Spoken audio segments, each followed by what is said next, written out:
Hi Nicola, it's Rosanna here from eDressage again, with some really annoying light. It's really late in the evening now, so we have to have the light on, but it's in a very awkward place and we can't seem to get comfortable anywhere else, so we're just gonna have to grin and bear it. I'm here with Alison Page, who has just judged your Elementary 50 on Nabhall Mood Dancer, and Alison is a British Dressage List 4 judge. And I'm looking down your scores. We have a bit of everything sort of this month, not this week. So we have some 8s in there, we have some 7s in there, we have some 6s in there. We have one 5.5, but pretty much, oh no, we have a 5 as well.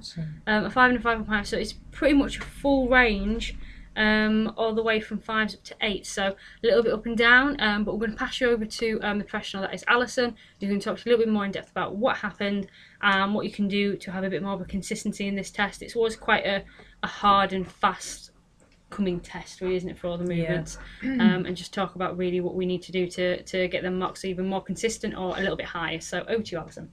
Thank you. Right. Hi Nicola. Lovely horse, nice basic paces. Not a lot in the way of medium steps today. For elementary, the medium steps need to be a lot more elastic, cover a lot more ground, have a lot more power, especially in the canter.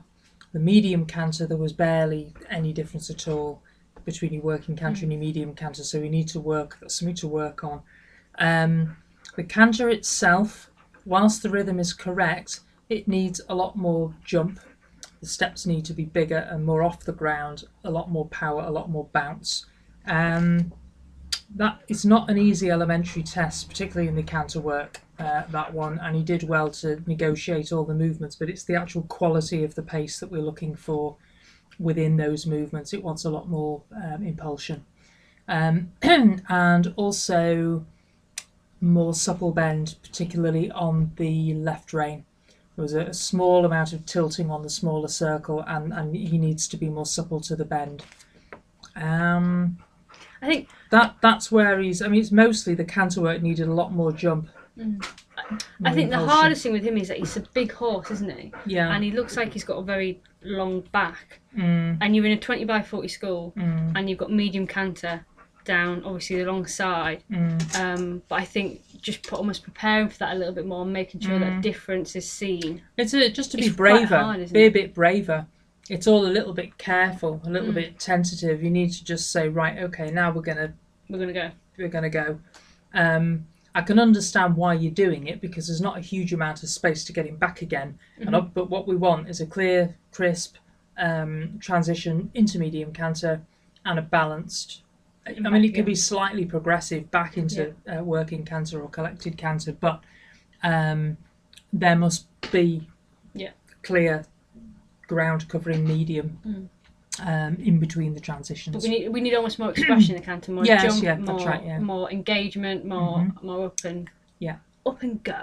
Yeah. Almost. So I'm trying to think things that would help. We have done, I don't know if you've seen, but we have just recently done a webinar with Debbie Lush, which I think is one of the best webinars we've ever done.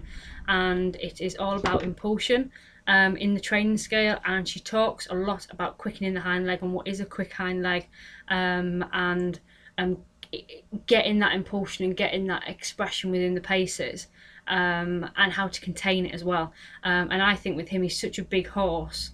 I think almost that's where the tentative comes from, because he is so big, and it's so easy possibly to over, like, two canter strides and you're on the other side of the arena almost, I suppose, in some respects. And especially when I think there's canter 10-metre circles in this as well, isn't it? So it's asking a lot from such a big horse, and that's where obviously you need to come in to get that engagement, get that jump, and help him around that. So hopefully watch that webinar.